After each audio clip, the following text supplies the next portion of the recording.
ఈ కార్యక్రమం చేయడం వెనుక మనం కూడా మన జీవితంలో ఒక ఎగ్జాంపుల్గా తీసుకోవాలి.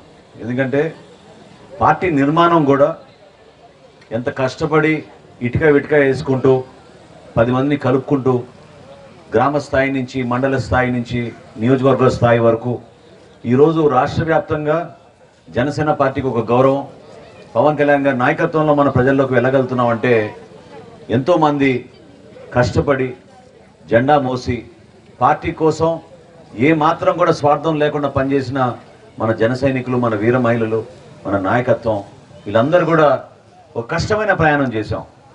ఎందుకంటే పార్టీ నిర్మాణం ఎప్పుడు కూడా ఒక ఎలక్షన్ తోటో ఒక రోజులోనో ఒక సంవత్సరంలోనో పూర్తి అవ్వదు. పార్టీ నిర్మాణం చాలా కష్టమైన ప్రక్రియ. 2014లో పవన్ కళ్యాణ్ గారు పార్టీ స్థాపించినప్పుడు ఆ రోజు ఉన్న పరిస్థితులు రాజకీయంగా ఎవరు కూడా అటువంటి పరిస్థితుల్లోకి పార్టీ పెట్టాలని అనుకోరు. రాష్ట్ర విభజన జరిగింది, సమైక్య రాష్ట్రంగా మనం ఉన్నప్పుడు ఆ రోజులు ఉన్న పరిస్థితులు వేరు.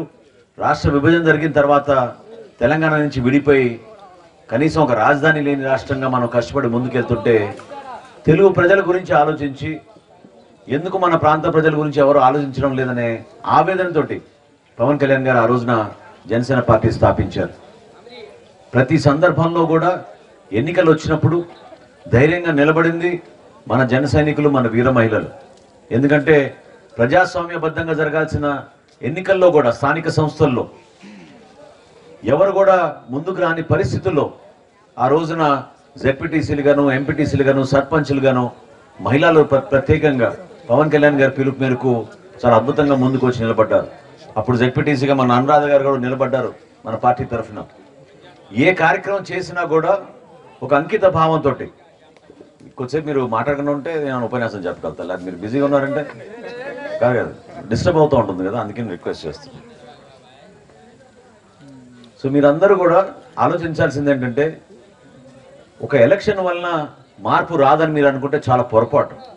ఎందుకంటే ఇదే జగన్మోహన్ రెడ్డి గారు గ్రామాలన్నీ కూడా పర్యటించి ఒక్క ఛాన్స్ అని చెప్పి ముద్దులు పెట్టుకుంటూ తిరిగి ఏ విధంగా మన రాష్ట్రానికి ఈరోజు అంధకారంలో నెట్టారో మీకు అందరికీ తెలుసు.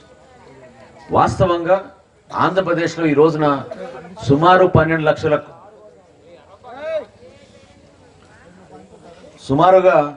12 లక్షల కోట్ల రూపాయలు మనం అప్పులు చేసాం ఈ 5 సంవత్సరాల్లో. కానీ గ్రామ స్థాయిలో ఒక యువతకు ఉద్యోగం ఇచ్చే విధంగా, ఒక పరిశ్రమ వచ్చే విధంగా, పెట్టుబడులు పెట్టడానికి 10 మంది తిరిగి వస్తే మనం ఆకర్షితంగా మన ప్రాంతాన్ని అభివృద్ధి చేసుకోగలిగితే అప్పుడే రాగలుగుతారు. చందు శ్రీనివాస్ గారు ఇప్పుడే చెప్పారు మీకు.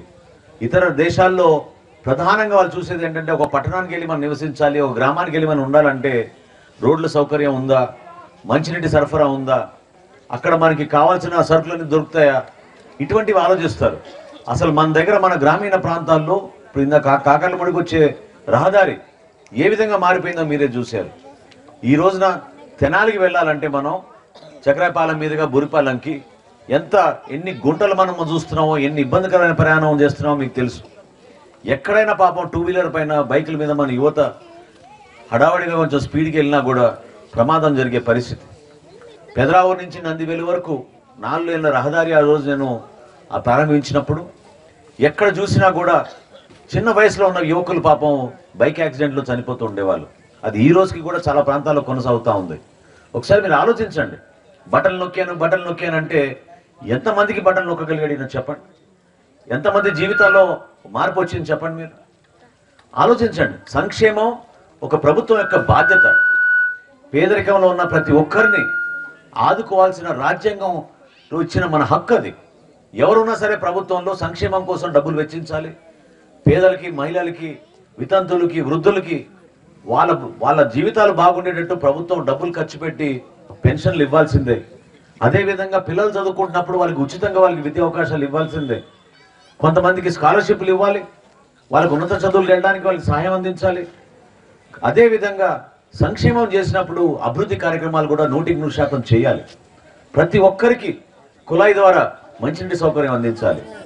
ప్రతి ఒక్కరికి ఆ గ్రామంలో ఉన్న పరిస్థితులను ఆధారం చేసుకుని అక్కడ మనం రోడ్లు వేయాలి, కనీస వసతులు కల్పించాలి. ఈ రోజున పంచాయతీకి రావాల్సిన నిధులు కూడా దుర్మార్గంగా రాత్రి వేల కోట్ల రూపాయలు ఈ ప్రభుత్వం దారి మళ్లించేస్తోంది. ఎక్కడ చూసినా కూడా పాపం గ్రామీణ ప్రాంతాల్లో ఇబ్బంది పడుతున్నారు. లైట్లు వేయాలంటే సర్పంచ్ గారు సొంత డబ్బుల్లోంచి ఆయన ఇంట్లో తీసుకొచ్చి లైట్లు వేయాల్సి వచ్చే పరిస్థితి. దయచేసి మీరందరూ కూడా ఎన్నికలు కేవలం 2 నెలల దూరమే ఉంది. ఈ 70-80 రోజుల్లో మీరందరూ కూడా బలంగా ఒక మంచి నిర్ణయం తీసుకోండి. ఎందుకు పవన్ కళ్యాణ్ గారు ఈ రోజున జనసేన పార్టీ, తెలుగుదేశం పార్టీ కలిసి ఉమ్మడిగా ప్రజల్లోకి వెళ్ళాలని నిర్ణయించుకున్నాం? కారణం ఏంటి? ఎందుకంటే మన రాష్ట్రాన్ని అంధకారంలో నెట్టేసి కనీసం పట్టించుకునే నాదుడు లేకపోతే ప్రజలు ఇబ్బంది పడుతున్నారు. అసలు ఎక్కడైనా మీరు స్థానిక ప్రజాప్రతినిధిని కూర్చోబెట్టి మా గ్రామంలో ఈ సమస్యలు ఉన్నాయి, దీని గురించి మీరు పరిష్కారం చేయమని చెప్తుంటే ఎవరైనా అసలు వింటున్నారో చెప్పండి? వాళ్ళకున్న అహంకారం, వాళ్ళకి ఏమాత్రం కూడా ప్రజలకున్న సమస్యలపైన మాట్లాడకుండా స్పందించే మనస్తత్వం లేదు ఈ ప్రభుత్వానికి. వాళ్ళు కేవలం వాళ్ళ ఆస్తుల గురించి, వాళ్ళ డబ్బుల గురించి, వాళ్ళ పదవుల కోసం పరిమితం అయ్యారు. కానీ రాష్ట్ర వ్యాప్తంగా ప్రజలు పడుతున్న ఆందోళనతోటి, వాళ్ళు పడుతున్న ఇబ్బందుల గురించి వీళ్ళు ఎక్కడ కూడా మాట్లాడుకోలేకపోతున్నారు. ప్రజలు కూడా ఆ విధంగా ఎదురు చూస్తున్నారు. ఎందుకంటే రైతులు ప్రత్యేకంగా మన ప్రాంతంలో ఎక్కువగా రైతాంగం ఉంది కాబట్టి ఈ 9 పంటలు నష్టపోయినాయి ఇప్పటి వరకు. 9 సార్లు రైతులు నష్టపోయారు ఈ 5 సంవత్సరాల్లో. 9 సార్లు ప్రభుత్వం ఏదో కబుర్లు చెప్తున్నారు, సర్వే చేపిస్తామంటారు, గ్రామీణ ప్రాంతాల్లో వస్తున్నారు, అధికారులు వస్తున్నారు అంటున్నారు. ఏమనంటే రైతు భరోసా కేంద్రాలు ఉన్నాయంటున్నారు. ఎక్కడున్నాయి రైతు భరోసా కేంద్రాలు? దేనికి ఉపయోగపడ్డాయి చెప్పండి? ఒక గింజ ఇచ్చారా? ఒక ధాన్యం కొనుగోలు చేశారా? ఫర్టిలైజర్ మీకు అందించారా? మీకు అవసరం ఉన్నప్పుడు మన వ్యవసాయ అధికారి వచ్చి మీ ప్రాంతాల్లో పర్యటించి మీ పంటల గురించి మీకు ఏమైనా సమాచారం అందించారా? ఏమీ లేదు. కేవలం ఒక 3,600 కోట్ల రూపాయలు ఈ రైతు భరోసా కేంద్రాలు నిర్మించామని చెప్పి దానికి డబ్బులు లాగేశారు. రంగులు కొట్టడానికి ప్రభుత్వ బిల్డింగ్లు, మన ఆస్తులు, ఎప్పటి నుంచో ఉన్న ఆస్తులు ఇవి, దానికి వైసీపీ రంగులు కొట్టడానికి కోసం 2,000 కోట్ల రూపాయలు వీళ్ళు వెచ్చించారు. ఎంత నష్టం కలిగింది మన రాష్ట్రానికి, మన ప్రజలకి చెప్పండి మీరు?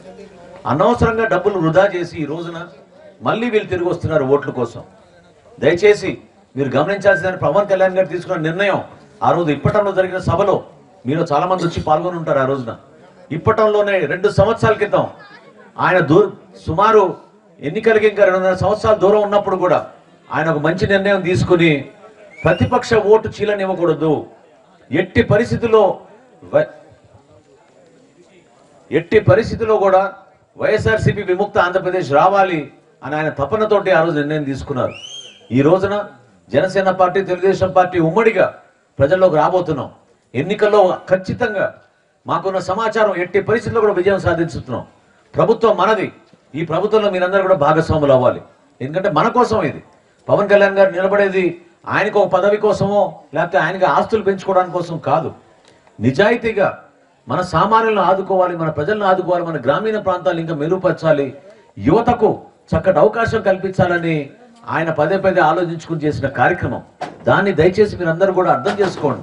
ఈ రోజున నేను చెప్తున్నా మీకు తెనాలి అభివృద్ధి గురించి ప్రతి సందర్భంలో కూడా చాలా మంది నా దృష్టికి తీసుకొచ్చినప్పుడు నేను చాలా గర్వంగా భావిస్తాను. ఎందుకంటే ఒక అవకాశం కల్పించినప్పుడు ఆ పదవిని అలంకరణ కోసమో స్వార్థం కోసం వాడుకునే వ్యక్తిని కాదు నేను. ఆ పదవిని మన ప్రజల కోసం వాడాను. ఈ ప్రాంతాన్ని అభివృద్ధి చేయాలని నేను కష్టపడ్డాను. ఏ గ్రామంలో చూసినా రోడ్లు వేసాం, ఏ గ్రామంలో చూసినా మంచినీటి సౌకర్యం తీసుకొచ్చాం. ఆ రోజు రక్షిత మంచినీటి పథకం తీసుకొస్తే మా గ్రామాలకు ఎందుకు అవసరం అని అనుకున్నారు, కానీ తెలియదు. వాస్తవంగా మనకి ఆరోగ్య సమస్యలు వస్తున్నాయి, ఇక్కడ ఉన్న భూగర్భ జలాలు బాగా కలుషితం అయిపోయినాయి, అనేక సమస్యలు ఉన్నాయి ఇక్కడ అనేది చాలా మందికి తెలియక మన ఇంట్లో వేసుకున్న 30 అడుగుల పంపులతోటే మనం నీళ్లు తాగుతూ ఉంటే మన ఆరోగ్యాలు చెడిపోతూ ఉన్నాయి. ఖచ్చితంగా రాబోయే ప్రభుత్వంలో ఉమ్మడి మేనిఫెస్టో ఏదైతే మేము ప్రణాళిక సిద్ధం చేశామో అందులో భాగంగా జనసేన పార్టీ, తెలుగుదేశం పార్టీ మీకు మాట ఇస్తోంది.